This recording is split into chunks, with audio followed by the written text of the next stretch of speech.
Kako je pa nosečnost izgledala? No, ful dober. Najlepši del mojega življenja. Jaz sem pa tako uživala v tem, res. Jaz bi imela še 5 otrok, če bi jih lahko.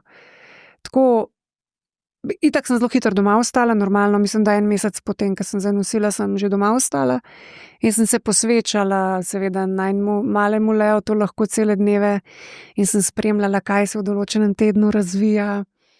Ampak človek, kakršen sem jaz, sem naročila možu, da mi je uvozil z Amerike neko knjigo, v katerem so opisane različne invalidnosti skozi nosečnost, se pravi, kakšni zapleti se lahko pri kateri od invalidnosti zgodijo.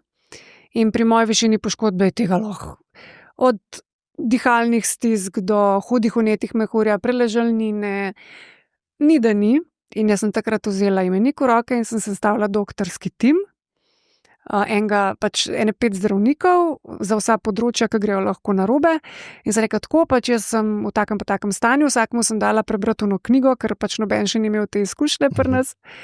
Pač jaz tako delujem in smo bili zmenjeni, da če se začnejo kakšni zapleti dogajati, sem jih imela pač dejansko na klic, ampak ni bilo treba nič, ker je bila tako lepa nosečnost na koncu, da je vse teklo tako, kot more.